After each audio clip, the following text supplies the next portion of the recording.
in the review meeting, in the report, in the findings report. And it is important to come to a reasoned consensus with your peers in the team. And I will stress again the importance of consensus later on. Moving on, triangulating evidence. This is very important. What I'd like to stress here, that the self-evaluation document is not independent evidence, is not the only evidence. So you cannot really do a robust external review just by reading the self-evaluation document. The self-evaluation document needs to be supported by evidence. So you need to go and look at the evidence. This evidence can be in different forms, can be online documents. So do also your search online, look at the institution webpage. Can be documents that the institutions have provided to you, including minutes of meetings, for example. Look at them. Look at whether certain issues have been raised within institutions and whether those issues have been followed up. Evidence is also what you collect from review meetings, but review meetings cannot be taken on their own as definitive evidence. So you've got to triangulate. And again, there could be scope. There could be scope to go back to the institution before the review visit meeting, sometimes even after the review visit meetings, depending on the policies of the quality assurance body you're working for, and you could ask for more information. And again, there should be a reasoned consensus in the team about which evidence is necessary, which one is to prioritize. You don't want to ask for additional evidence which is not relevant. Coming to conclusion, the important thing is that external quality assurance should be evidence-based. So any conclusion reached by the review team must be based on evidence. So be prepared to be able to justify yourself, first of all, to your teams, reaching a reasoned consensus, but also you need to be able to justify yourself to the quality assurance body, having to make a decision, and to the institution, which will need to, which will be at the receiving end of that decision. Again, consensus is very important. The decision, the conclusion is a team conclusion. It is not an individual peer reviewer conclusion. So the conclusion is on behalf of the agency, and it is not on behalf of individual reviewers. Reaching consensus. I've been talking about reaching consensus throughout all these stages, and really is an important element of external peer reviewer. The peers have to persuade each other, have to agree on the findings. If all of them are able to agree on the findings, there's a good chance that that finding is well-based, is well-grounded on best academic practice within a particular sector. So you have to look at how the institution, what the institution say about how it meets the requirement. Is that adequate in the team's view? And what is the team's evidence for thinking that the higher education institution is or is not meeting the requirements, and so on and so forth. Effective review meetings, a key part of carrying out external quality assurance, of course, is meeting with key stakeholders within institutions. After you have prepared yourself thoroughly by looking at the self-evaluation documents and the evidence shared with you by the institution.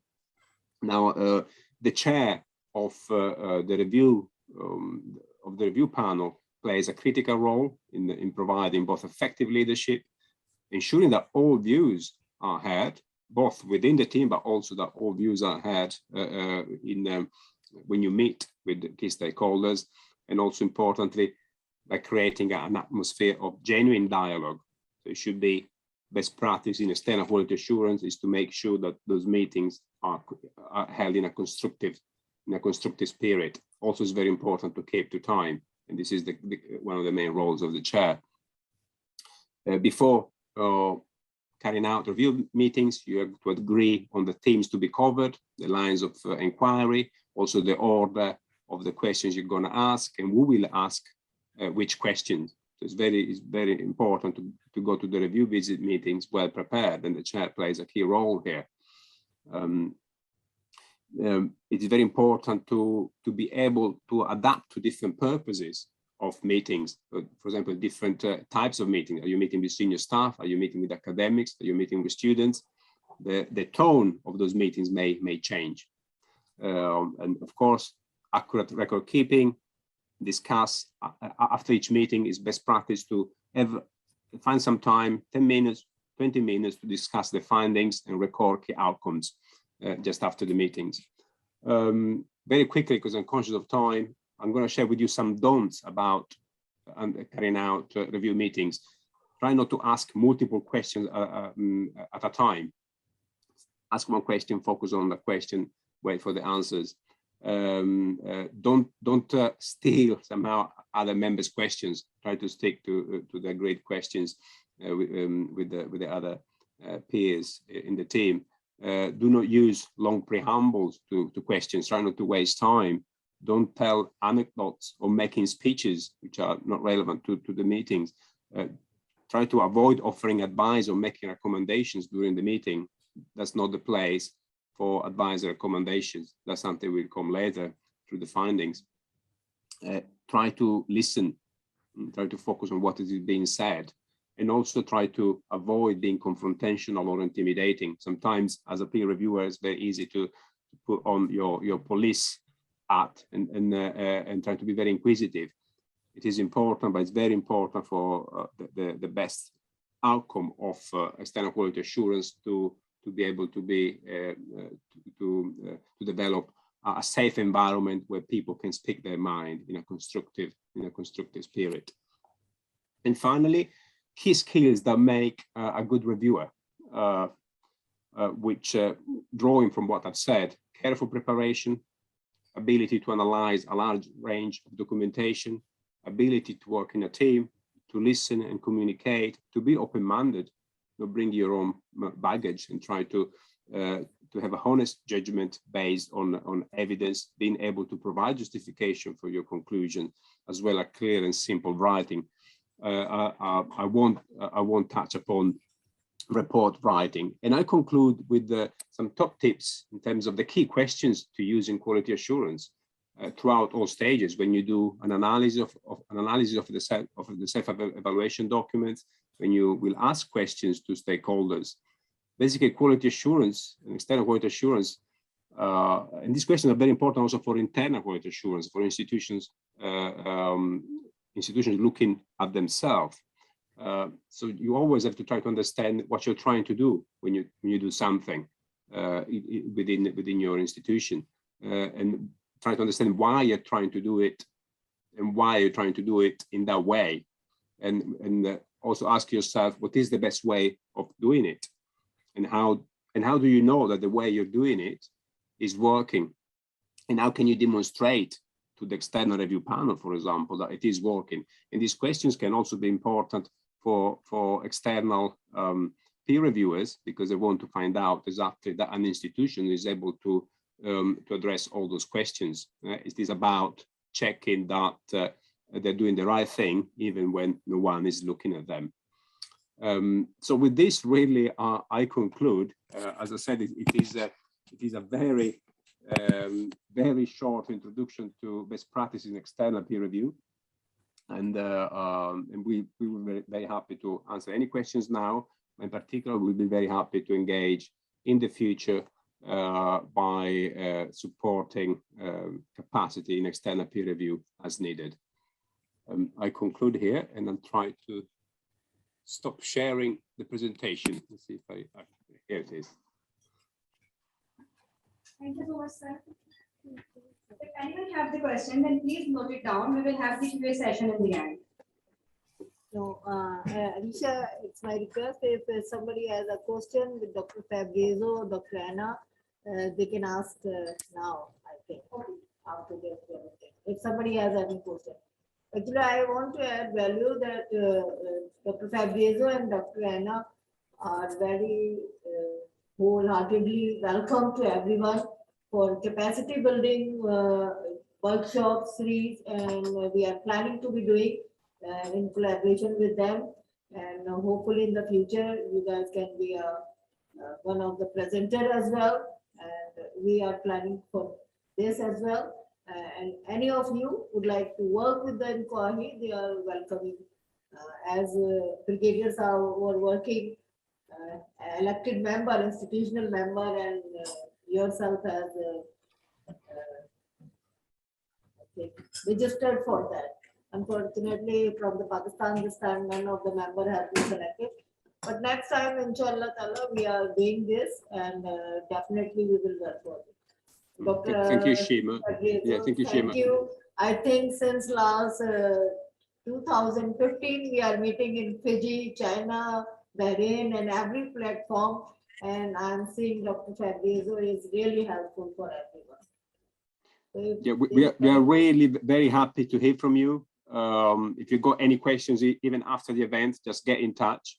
As Anna was saying, we are here. We're really looking forward to our members or prospective members who would like to explore how to become members of the INQAAHE family. Just do get in touch. We'll be happy to support in the way we can. Thank you. We will kindly share this presentation with us so we can share with them, and we will share your email addresses as well. So if any of them have any questions, can ask as well afterward. Okay. Any questions from them? I think it was pretty clear. One thing which I am appreciating, that you also shed a light on what are the don'ts for the reviewer, because some reviewers doesn't know what to do and how to behave. So it's I think all the institute are passing through these stages.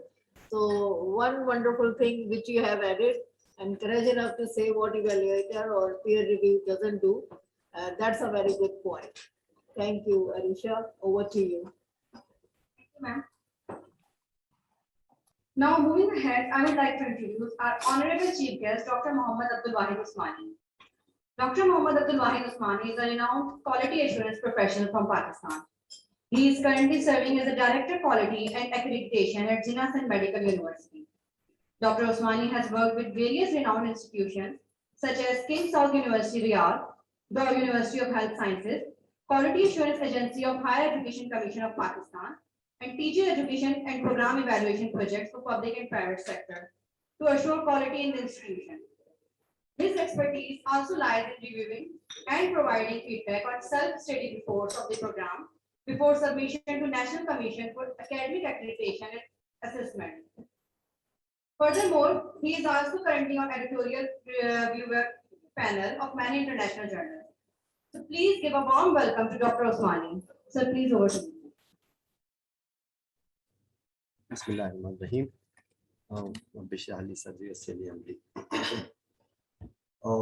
Thank you, Ms. Shima, Indus University, for inviting me today to discuss with my quality colleagues on a very important topic.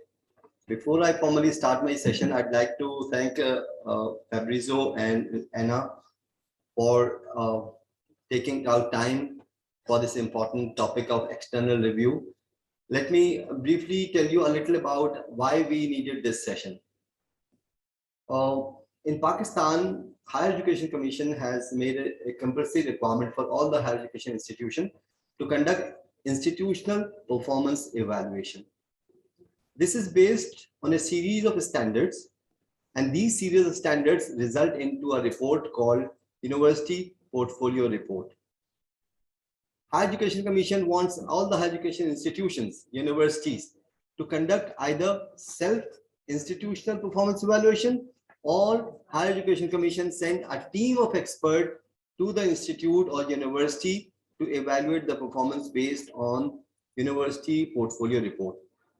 So Fabrizio, you rightly pointed out some of the areas which are relevant to our external reviewers, and my presentation will be I'll be connecting my session with what they discussed generally about reviewers, and I'll be focusing more on institutional performance evaluation, do's and don'ts in Pakistani context.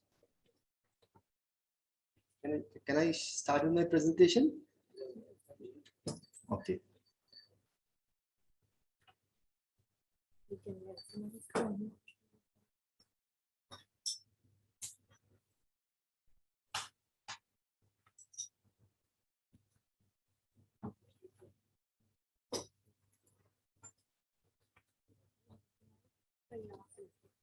Share.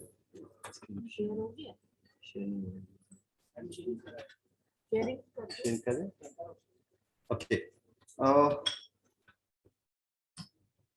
Since all of you are familiar with IPE, Institutional Performance Evaluation, I won't be talking about the mechanics. For our external participants, Fabrizio and Anna, I just briefed them about why we need IPE. And since all of you are conducting it at your end or you are going as a reviewer, the purpose of my session is to outline how an effective institutional performance evaluation can be carried out. Please note that this is not directly addressing the needs of institute who is undergoing review. If you're doing it for your institution, this might not be of that help for you. But if you're going to conduct in some institute, or if you're going to participate as a reviewer for some university, this presentation will certainly help you. And it's not only the presentation, we'll be doing some activities as well. For our remote participants, we'll try to share activities as well, and we'll be taking your feedback, but our focus will be those who are sitting face to face. There are 3 phases which I usually recommend that should be taken while we are conducting institutional performance evaluation. The first phase is review of documents, and I have listed all of them.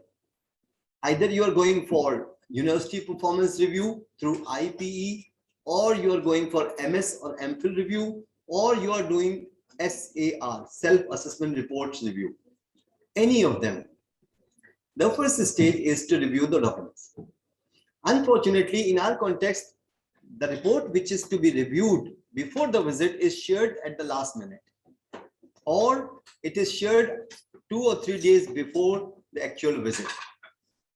In case of such delays, you cannot review the report as it should be reviewed. Anyway, so you need to have the first as a review of documents for which you're going to visit the university. Your second phase of review will be site visit protocols and exit meetings, and then you're going to write the final review report. Let's talk about review of documents. When I say review of standards, there are 11 standards given in institutional performance evaluation report. The question is how to read a description. Recently, I came across an institution who shared their UPR, University Performance Report. And trust me, it was not a report. It was 11 files separated. And each file had one standard described. And on every page, they had written only 2 or 3 comments, which means they did not respond to the standard. So please note that while you are reading a university performance report, UPR report, that report should be read in connection with the standards and their requirements. So the first thing is how to read a description and what to see in a description. And then how evidences are evaluated and how conclusion is drawn. The first thing that I have noted in most of the UPR is that all of them are descriptive without evidence.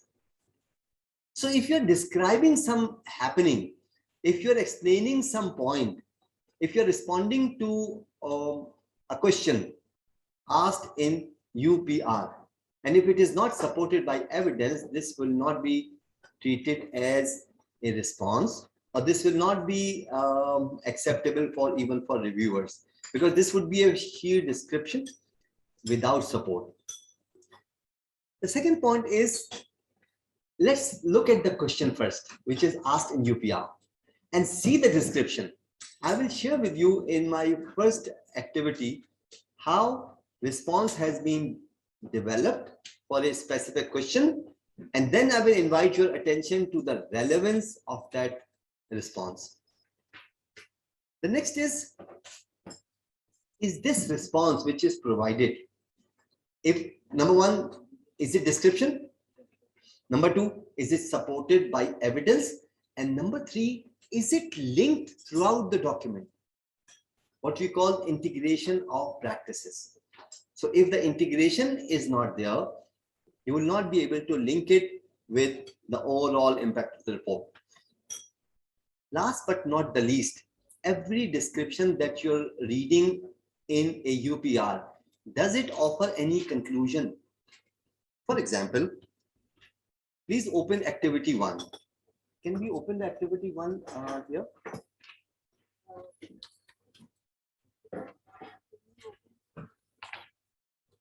This is a Word document. Activity 1, handout 1.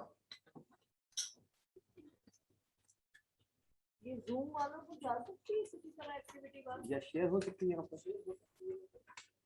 I send it to. It's not in the USB. Is it Arisha? Arisha के पास है USB. Yes, okay. Before it is shared, yeah. For physical participants, those who are present here, it is in your folder. Those who are sitting remotely, we're going to share it on the screen. Meanwhile, let me just give you how we are going to do this activity. Please read handout 1. There are certain responses provided for different questions. The first is question number 7 from some standard. This is actual extract from a university. The name is anonymous. Read. Please explain. How well do you believe the mission and goals delineate what the university intends to accomplish? And the response is, we are very clear about the delineation of our mission and goals. However, there is always room for improvement looking at the new trends of the society and technological involvements. I will request you to please read these 3-4 responses and then answer first the 5 questions given at the end. I'll be raising the question after 5 minutes. Meanwhile, we are going to share the activity online as well. So those who have joined online, they can look at activity 1, which has got 1, 2, 3, 4, 5 questions extracted from university performance report and their responses from university. Please write on this paper. Those who are physically present, please write against each. Is the description clear? Handout 1.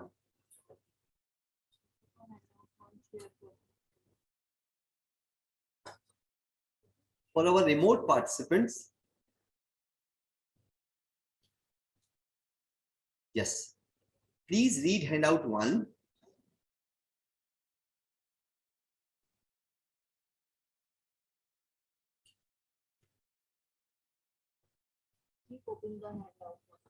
Yes, now it is being shared on your screen. These are actual extract from 2 different universities. Please respond to these 5 questions.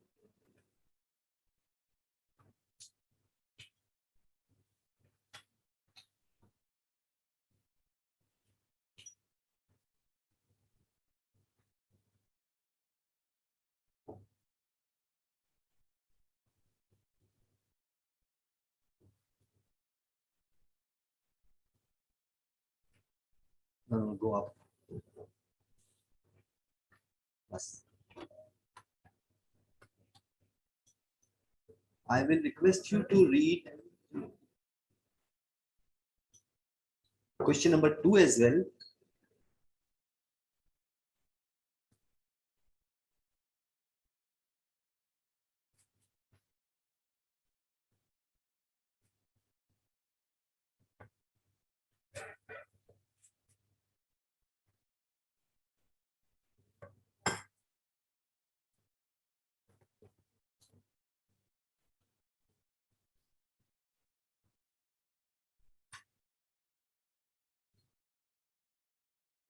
Can you start please commenting on number 1? Rest may continue reading, but question number 7, how well do you believe the mission and goals delineate what the university intends to accomplish? Question number 1, is the description clear? No. Is there supporting documents referred? No. Is there any clarification required? Okay. Is there any verification required? Now, see, since there is no data provided here, there is no question of verification. They have not made any claim. Or even if they have made some claim, are you going to verify this claim or not? Or you need further clarity on this? We'll discuss the verification and clarifications later stage. Is the description relevant to the question? Partially. Partially. Okay. So as a reviewer, you take a note of it that, okay, this question I need to discuss, or I need some evidences to see whether what they are saying is there or not. Similarly, come to question number second is, since it's a long one, but question number 2. Please provide a copy of the curriculum for each academic degree programs. Is the description clear?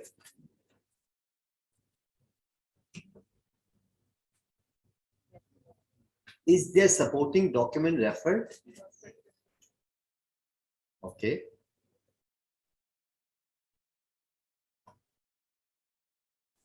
Where is it? Where is the support available? So do you have a copy of that? No. Is it, are you going to discover out of a bunch of papers that this is the prospectus? No. So it is not mentioned where this is located. Next, is there any clarification required? Yeah.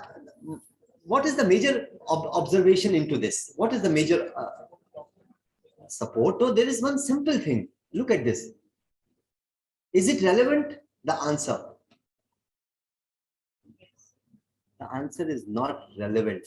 What is the question asked? The question asked is curricula of academic degree program, and the answer is about only postgraduate programs. This seems that university is not offering undergrad programs. They're offering only postgrad program. So either the question is misunderstood or the university is not offering undergrad program. Come to question 12, the interesting one.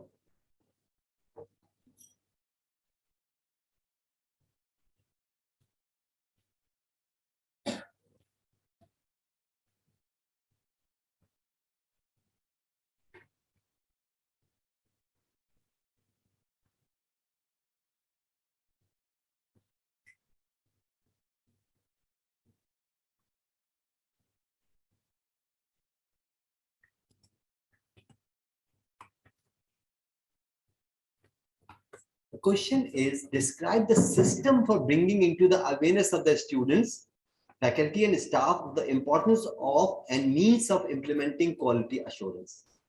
How many and when were there conferences, workshops, seminars, meetings on QA? Who and how many attended? The response is, University of X has developed an effective system for bringing into the awareness of the students, faculty and staff, the importance of and means of implementing quality assurance. It is the key responsibility of QC coordinators of the department, NX- training workshop, conference, seminar. Right? Now, is the question answered? No. There were certain parameters given in this question, and they have been generally responded in a paragraph.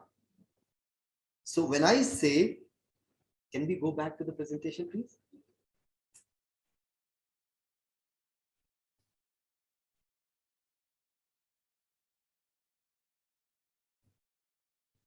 So when I say, that's it. when I say review of standards, how to read a description, what to see in a description, how evidences are evaluated, and how conclusion is drawn.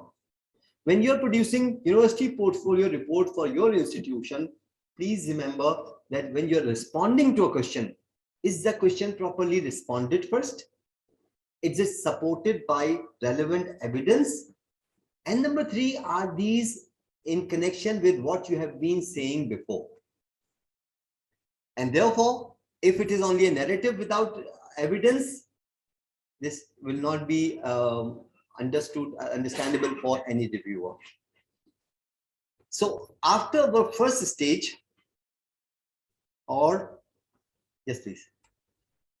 Also happens that sometimes the evidence could not be annexed, or maybe it could not be part of the UPR. For example, you send the UPR before the visit to the external reviewers. So it's not possible to send all the evidences along with that UPR. For example, there's certain standards in which they are asking for all the meeting of the syndicate and statutory board. So it's not possible that you index all the evidences along with it. So, okay. I did not say that you need to be provided with all the evidences. Is it referred or not? If it is referred, it means it is available and you need to verify. When we say verify, it simply means suppose they have referred to your university manual. Now you're not going to read the entire manual, but you need to verify, okay, this practice is referred here. I'm going to verify because this seems to me a good practice. So I need to see whether it really exists on this or not, or this policy is reflected in this or not. Now, remember in university performance report, there are two types of data. One is narrative, which is the description to the standard, and there are numbers available. In many cases, numbers are not provided. When I say numbers are not provided, it simply means to say university statistics. So when I say university statistics, I simply mean to say all the standards usually ask for number of trainings, number of participants, number of research papers, number of X, number of Y, number of Z. These are some of the performance indicators for the university. So while you're reviewing our university performance report, please note that the numbers should not be read as they are done, as you do with description.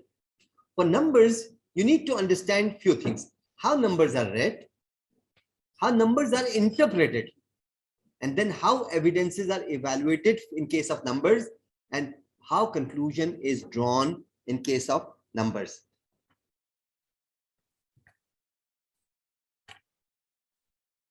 I will draw your attention to activity 2. Please open activity 2. Unfortunately, it is not, this slide is blank. This is activity 2. Look at activity 2.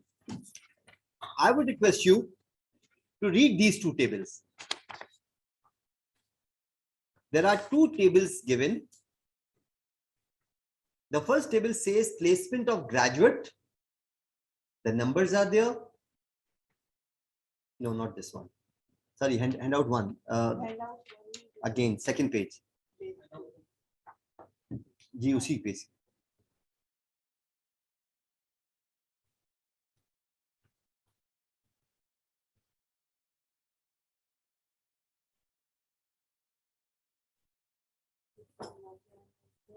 Activity को खोल लीजिए ना ये.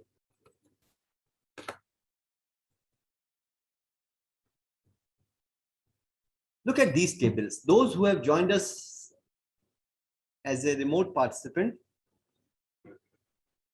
please read these two tables.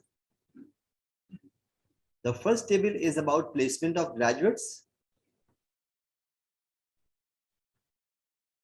and second is faculty publications.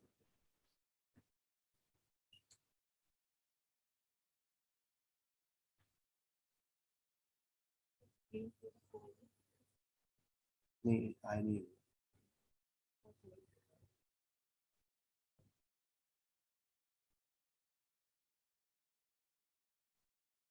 This one. Okay.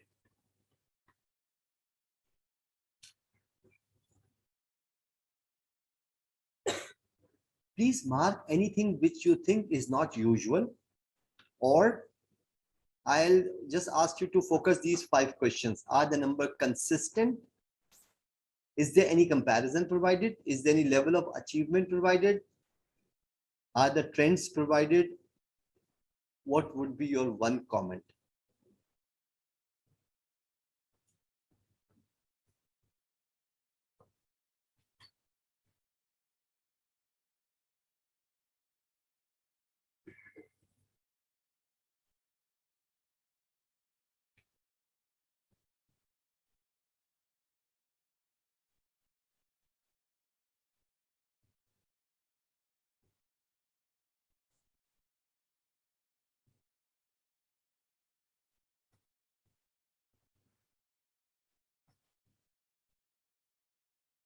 Shall we start? Yes, please. Third column, taking break. Since the status are placement of the graduate, so what is the point of taking a break? Because graduate means for a student who has graduated from the university or institute. So taking break, I think it's irrelevant this column. Okay. And in the other second table, it's spaghetti publication. And it's the first column is international journals, and the other two columns are about the conferences, not the conference. Okay. Any comment about the first one first? Percentage is not okay.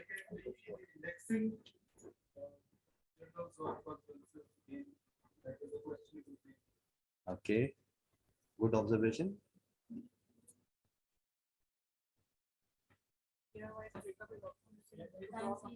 Air-wise breakup is not provided. Let's begin from the first question. Are the number consistent? If you look at this, these numbers do not reflect anything unless you know the point of reference. For example, look at number 3, engineering student 163 are unemployed. Now this is a big number, but the moment you see or compare it with 826 graduate in engineering, you try to relate, okay, this number may make some sense. So if they put percentage against all, the numbers will be meaningful. This is number 1. Number 2, in the same table, is there any comparison? Is there any comparison provided? There is no reference point comparison between the programs. But these comparisons do not matter because engineering cannot be compared with business or computers. Disciplines within business or discipline within computer sciences may make some meaning. Next is there any level of achievement provided? Now, this is the point which I request you all to please know. Level of achievement is something which is missing element in most of the university performance report. When I say level of achievement, HEIs need to identify what will be their level of achievement as a result of this indicator. Now, placement of graduate is one of the key performance indicators. You will not find many universities computing this. And since this university has computed this, the numbers will not be making any meaning unless they set a limit or the level of achievement. When I say level of achievement, university may identify that 50% or above employment will be our level of achievement 1.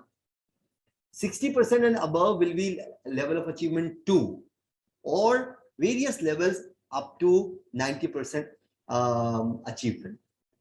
Or if the program is practical in nature and does not require higher studies, then you don't need to put the word higher studies into this, right? Similarly, as she said that taking break, the word taking break I mean, is not that professional one. The phrase, if they are not studying or if they are not doing job, right? This number is 3% only, which is not that significant. But comparing to higher studies, 10% are going for higher studies and 72% are going for the job. Has the university offered some higher education chances to these graduates? Is there opportunity within the university? Have they been given orientation for higher studies? What would be the level of achievement for the university if this number is other way around? In other words, if I say that 182 is for the job and 1281 are for higher studies, is it some kind of achievement for the university, or this vice versa is the kind of achievement that the university was seeking? Unless they set a level of achievement for something tangible, this number may not be making that effective meaning. Coming to the next, are the trends provided? Now see, the trends have not been provided. Why? Because they have provided it from 2004 to 2012, almost 8 years. What is the yearly progression? So since the trends are not provided, you cannot comment whether these numbers are good or not good. The last question is, what would be your one comment? Okay. Okay. You see, this one comment matters a lot. When you are preparing a report, and when you are preparing your notes for the review visit, as Fabrizio rightly said, that you need to prepare your notes. And this is the parts of the notes that you take a note of this, that this number is provided for 8 years. So what is the yearly progression, or what is the trend? Is it going up, going down, or consistent? This data will be very useful for the university. So coming back to my topic, presentation.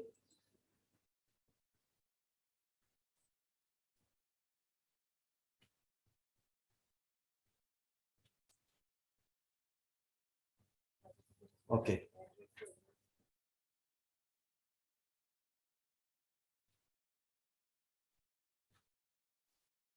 After these notes which you have prepared, our second phase starts. That is site visit protocols and exit meeting. The preparatory stage are training of reviewers. This is what I have been requesting for ages, that before we send anyone for review to the university, they need to be trained.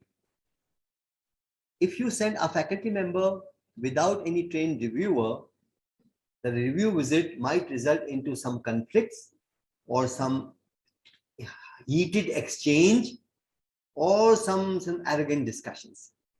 Why? Because he'll be going with his own mindset. The training of reviewers should be a mandatory part.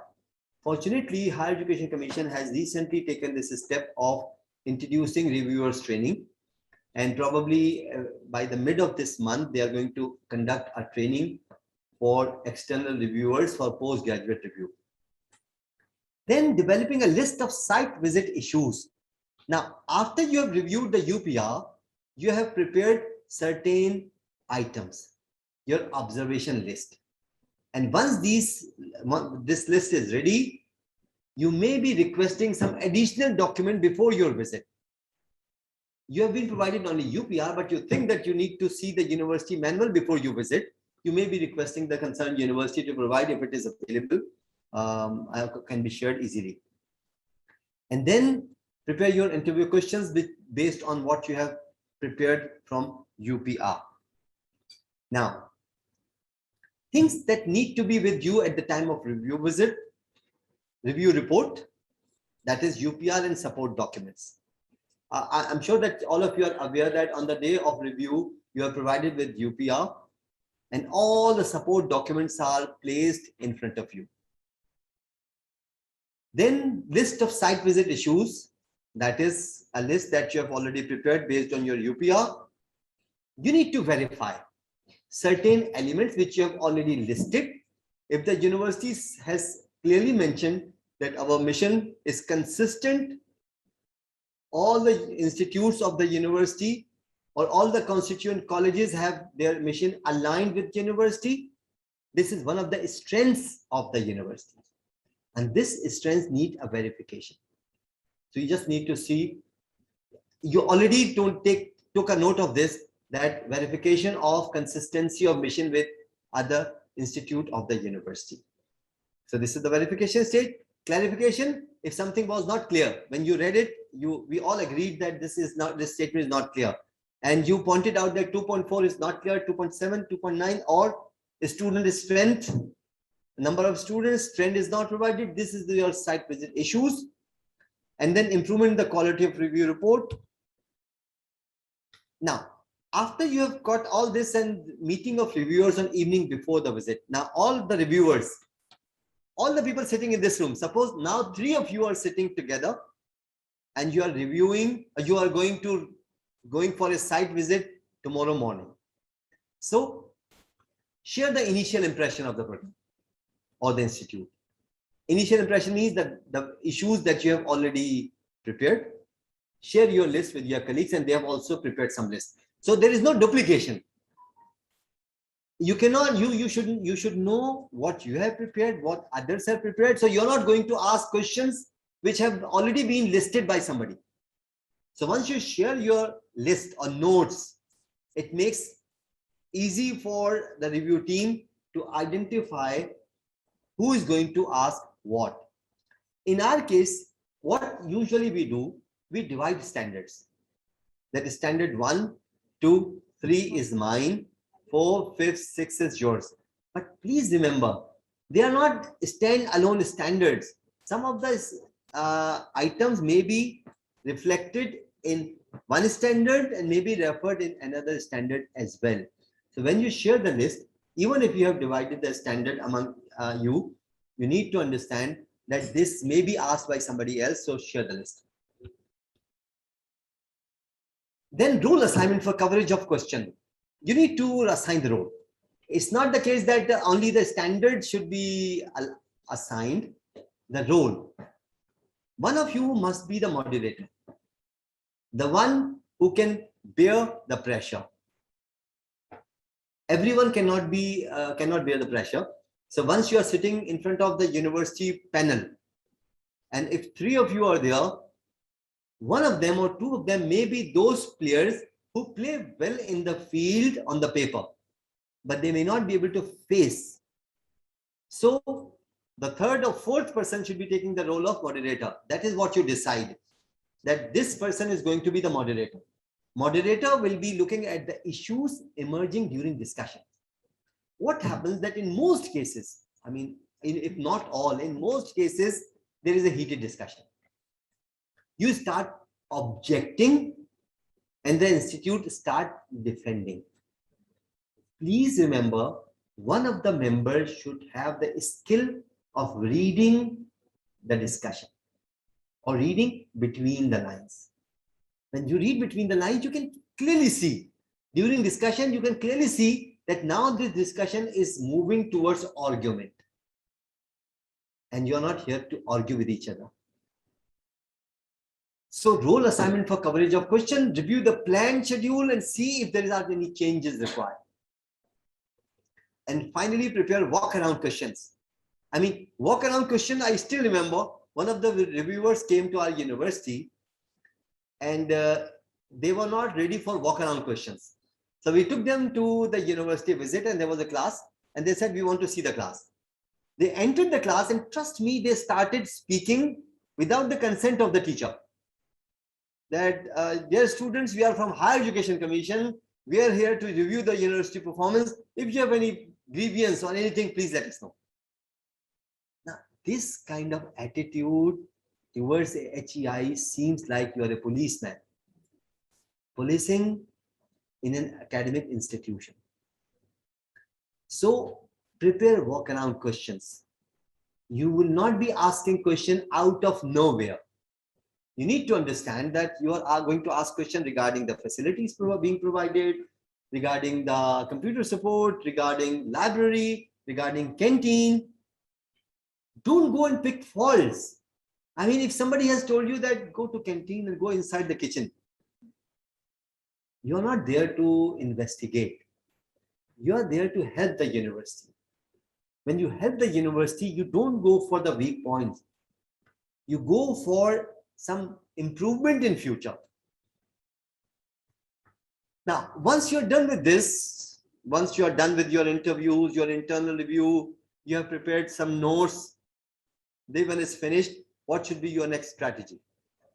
Schedule a reviewers meeting at the end of first day with the following in focus. Now, this is a missing element. In most cases, somebody is from X city, somebody is from Y city. In evening, I'm going out for a walk. Remember, the findings of the day is crucial to the review visit. First impression feedback of reviewers. The document may be perfect, but your first impression tells you that management is not aware of this document. Let me tell you this very honestly. Recently, Higher Education Commission gave a briefing to Senate, and there was a lots of hue and cry that IPE is not the reflection of university performance. The point is, why not? If you have declared, if you have signed as a Vice Chancellor that this is the institutional performance report, which means that your performance reflected in this report will reflect your actual performance. So, first impression feedback of the review should be gathered, changes to be made in the next day schedule. Do you really need to see something which is now not required? Some of your question may be answered in the site visit. Areas yet to be explored, things that you really want to see, and plan for exit meeting and the timeline for preparing the site visit report. Remember, in some cases, I noted, I was the part of one review visit. The team came to us, and on the first day, one of the person took our act, that is statues. And from statues, he started asking questions, random questions based on our statues. My question was that our report is prepared under the head of UPR. If you have some additional questions, you should have informed us that we'll be looking at these things as well. So please make them ready, or please keep the person ready for this reference. If you have an unscheduled interview, your unscheduled interview should be reflected properly into your discussion with the management.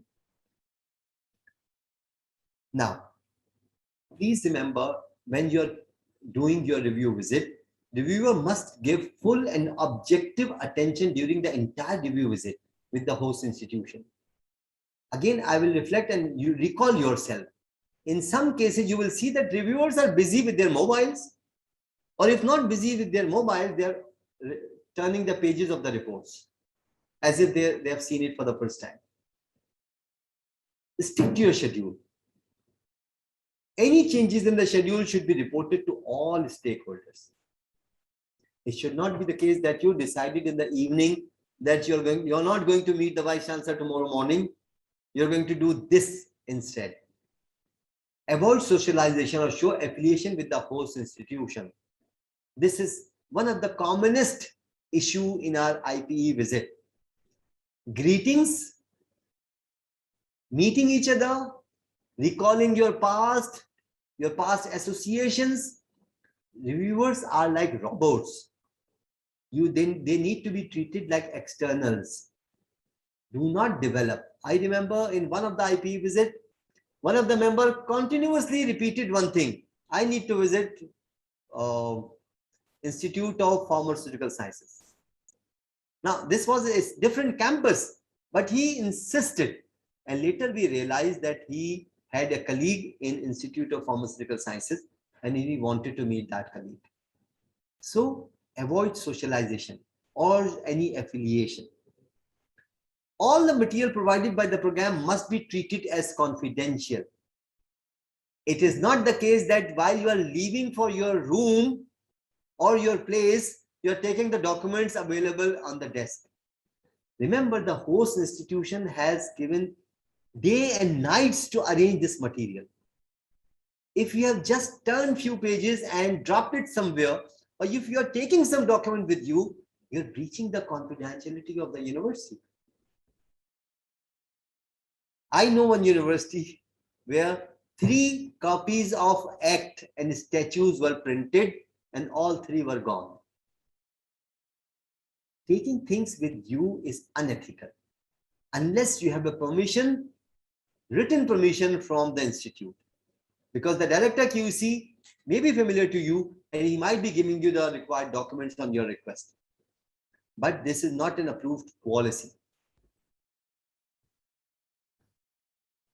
Do not display any impression that you have reached to some decision. How do you give this impression? By nodding head, either no or yes. This is very common. Somebody, you asked a question from somebody and that person is trying to answer and you are nodding head either yes or no. I don't agree. And when you say when you're nodding head, so your expression, remember the body language matters a lot.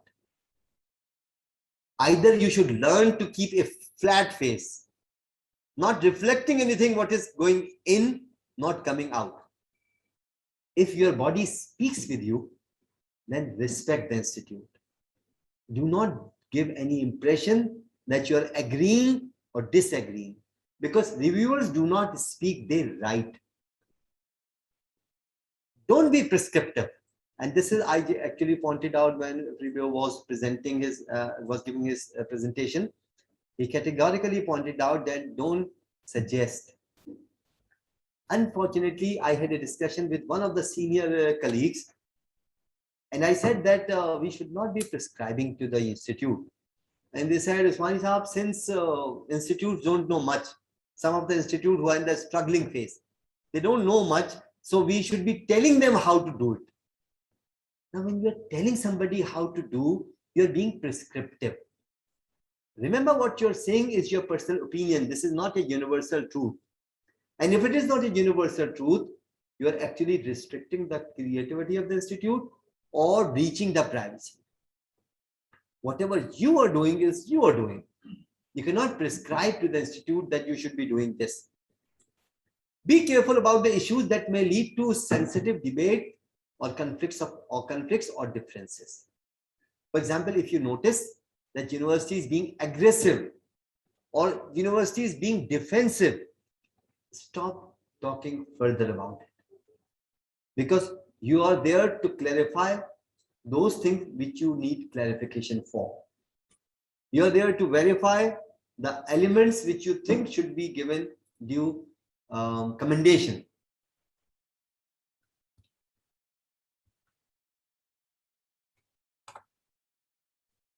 Then, when conducting interviews, remember that the site visitor must maintain objectivity and be a neutral observer. Please avoid providing expert consultation. This is something important. Expert consultation regarding program emphasis or personnel needs, or making prescriptive programmatic recommendation. Being seen as advocate for change. Don't present yourself as advocate for change. With apologies, I will use the word, do not try to create opportunities for your consultation. Institute may not be hiring your services as consultant. They may be focusing on your hidden desire. So don't pretend yourself to be advocate for change.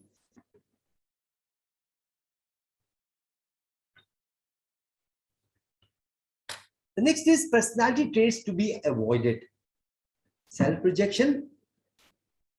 And when I say self-projection, I remember one of the reviewers, since I have been to different reviews, one of the reviewers said, your turnover for, your paper publication is very poor. In my university, it is 35, 36 per faculty. 3 to 5 per faculty in my university, and yours is only 1.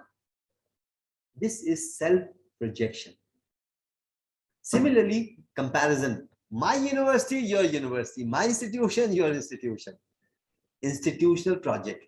Authority. I am from Higher Education Commission. If you have any observation, please let me know. Dictation. Please take a note of that. Provoking. Raising questions which may provoke the other party. And criticizing. These are some of the personality traits. We have people within us who are either projecting themselves or who believe that they are agent for change. So these personality traits should be avoided. No, the next is final review report. Once you are done with your interviews, your analysis, you are preparing your report. I will request you to please open handout 2.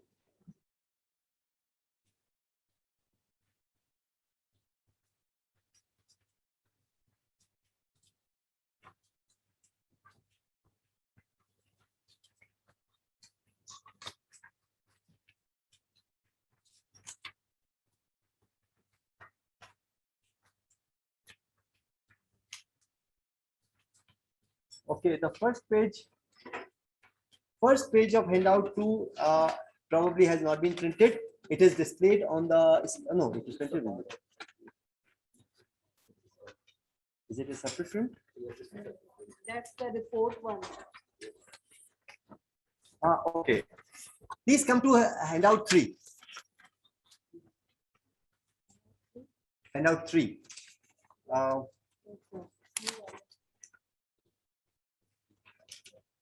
This is handout. तीसरा खोल लेना 2 है. Handout 3. तीसरा. This one. देखिए, I have taken these extract from actual reports. Whatever IPE report was prepared, I have considered 2 reports from of an institute, and I have pasted the report prepared by reviewers. I will request you to please read areas of improvement and related suggestion. These are 2 different years. One is 2019, the other is 2020. The first part is till thank you is one report. Area of improvement related suggestion is another one.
Okay, let's begin from the first report. Areas of improvement related suggestion. What are your comments for the first report? Please speak up. Prescriptive. Any other comment?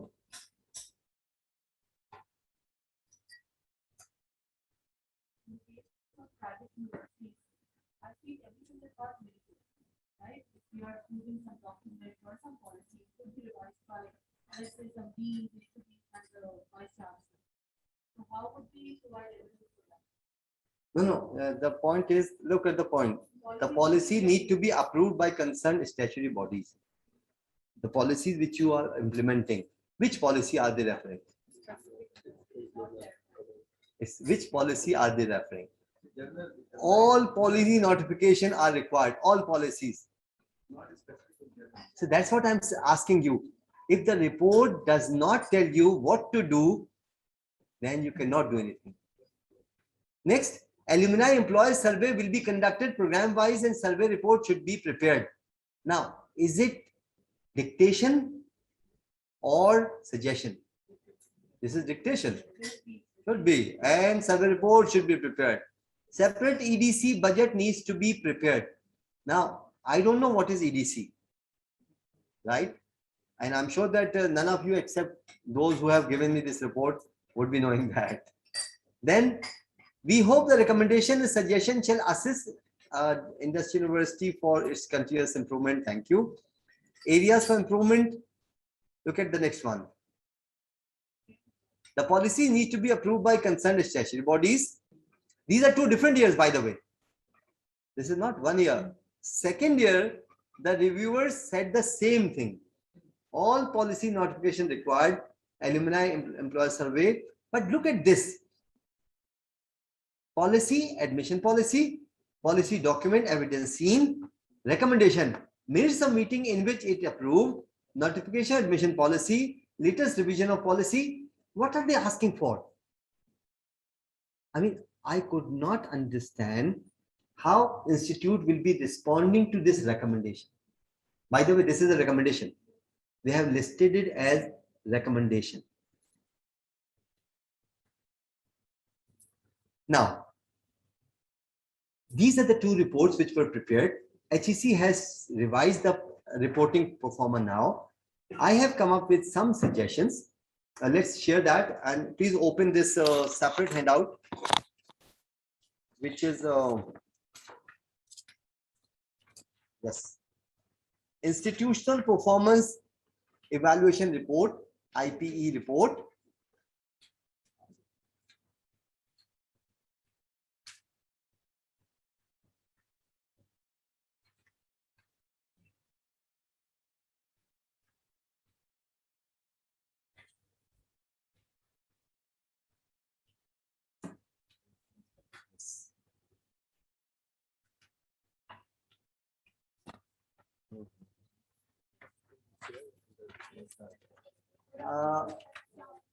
I suggest go with the screen because the pages. Continue. Look at the pages.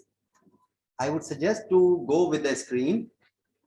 IPE conducted by self-IPE, IPE by HEC, date of visit, date of draft report, date of final report. Remember, these are the 2 different reports, draft report and final report. And then way forward, submission of compliance implementation plan to HEC within 6 months of final report and after approval from statutory body. I quickly go for this report only. This is not prescription. This is a suggestion only. So if you look at this, it starts with executive summary. Please prepare this executive summary and you should start, please provide a summary of entire IPE experience. A para on previous IPE report, including a compliance, key findings, way forward. Unfortunately, I have not seen any IPE report in which they start from previous year compliance. If HEC makes it mandatory that previous year IPE compliance implementation plan must be shared, then it will be taken seriously by the institution. Then introduction is generic, methodology of review. You can change it the way you want it. Please focus on number 3. This is list of documents. This is attached with your handout page. In handout 1, you will see executive summary, introduction, and then list of documents and facilities reviewed. Please list all the things that you have reviewed. For example, you have reviewed university compliance implementation plan. Please comment. How many actions were taken? How many actions are still to be taken? And what is missing? This should be your first step. Then university portfolio report, then support document, then university act, etc. The list can be as long as you want it. The next is commendation of best practices. There you are going to write the things that you have found good for others. I suggest focusing on number 5 only at this stage. What happens in most cases? When we received report from HEC, we realized that we could not locate recommendation or suggestion or weaknesses. We could not identify what to comply, what to ignore. So if you prepare a report like this, look at this one. Findings. Findings says it was noted that XYZ university has different versions of a strategic plan. In addition, there were no evidence found reflecting the university is working any further on that. Notice in both reference strategic plan manual and then reference Annex 1.1 SAR of XYZ program, Annex 1.8 university strategic plan. It is concrete what you are talking about. And notice recommendation. Recommendation 1, university needs to formally develop its strategic plan. University should consider soliciting the services of some external consultants. Now, look at the next column, level of priority. Is it going to be a must? The review panel should decide which recommendation should be treated as a must, which recommendation should be treated as a best practice, or which recommendation should be given as desirable practice. The last column is response of the university. Unfortunately, the report is sent to the institute without giving any option where to comment what. If you send this report, institution under review will be able to write down, we don't agree, because reviewers could not see this document, this is attached, and we have sufficient evidence that we are doing this. Or we have sufficient evidence for this, but because of reviewers they could not see this document, the comment is there. So notice in draft report, this column should be added. And once the response is received from HEI, this column should be removed. Wherever university disagrees, and if the review panel notices that sufficient evidences are provided, they can remove it. So look at this entire document. Look at this note, response of the program. In case of agree, no further explanation required. However, partially agree or disagree needs to be justified with evidence so that the reviewer panel may finalize the report. If you think this has been done or this has not been done, support it with evidence. We will take back our observation. Our observation is not final unless you agree to that. And then priority level, must institution is required to do the compliance of this recommendation. Desirable institution should consider incorporating. Best practice institution may consider incorporating it within its resources. Now, with apologies, but in some cases you need to be a little prescriptive, not much. Where you think it is a must practice, that is violation of HEC policy. For example, faculty appointment criteria. You noted that there were violations. Then you can be prescriptive in that case and you may write must against that. And finally, you go for acknowledgement and conclusion. Please remember, this 1.5 hour is not enough for this session. We requested HEC to hold 2 days workshop, full day workshop, where you are provided actual reports. You're asked to prepare, you're asked to put your comments. You're provided with UPR, extract of UPRs. When we conducted the training for reviewers, we distributed the standards and we asked all the participants to prepare their observation. Once they finished observation, we requested them to sit together and come to a consensus. Once the consensus were developed, we called it common site visit issues. And then we made teams and the teams interacted. This was in a nutshell. I tried incorporating how IPE reviewers should conduct their visit.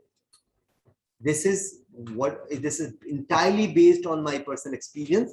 You may differ, you may alter, you may bring changes, you may be more objective, and you may be more meaningful than whatever I said.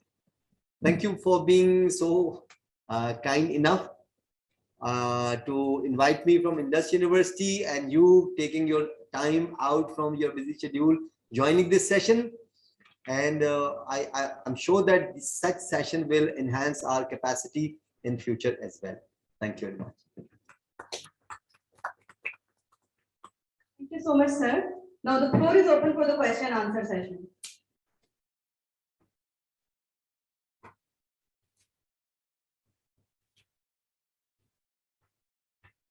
I think in person, people will keep asking and replying during the session. If someone from online would like to ask any question, or if they comment anything, have you read any comment, so we can answer that question. If we go to the chat box, any question there? We will share the handout and presentation after session. Can I please ask? Sure. But we are conducting these sort of since I believe more than a decade. And specifically you and the other trainers as well, they keep on recommending that any reviewer which is coming to the university, they must not come up with the policing action. But since last 10, 12, 13 years, whenever we are there in the sets from the, for example, I'm in my university and some other value which is coming, they come up with this mindset that yes, we have to police, we have to criticize, and we have to go into the argument to dig out the truth. Why not this sense is prevailing in the reviewers or the HEC? So they just ask for the first reviews to do the positive action, come up with the constructive criticism to the university. How long would it take? I came back in 2019 from Riyadh, and the year I came back, I sent a complete proposal to HEC that we should develop a board of reviewer. When I say a board of reviewer, I simply mean to say a group of reviewers who is provided trainings, and after training, a refresher training, and then annual certification of reviewers, which is an international practice. Sort of a board is there, but they're all two-eyed boys and girls. No, let me complete this. Since there is no board, people are selected based on their interest. Last year, there was a disaster that HEC initiated a Google form in which any faculty member could register. And two of them from one of the university I am working, two of them were chosen from my university. And one of them once called me last year when they were invited for review. They said, how are we going to conduct this review? So since the selection of reviewers is not systematic, and since there is no board of reviewers, and since this massive activity has been introduced, we cannot control it. The only solution is a board of reviewers who is appointed to review IPE, to review postgraduate programs, and no one from faculty should be invited for such review visits. Experts can be taken as co-opted member, but reviewers' task should be the review of entire IPE or PGPR. And that is only possible through board of assessors.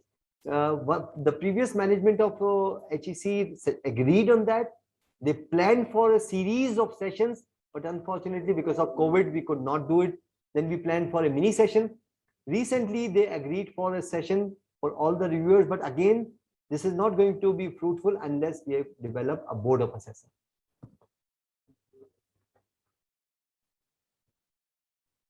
Thank you. Now I will request our worthy chancellor, Mr. Khalid Amin, to give closing remarks on the test.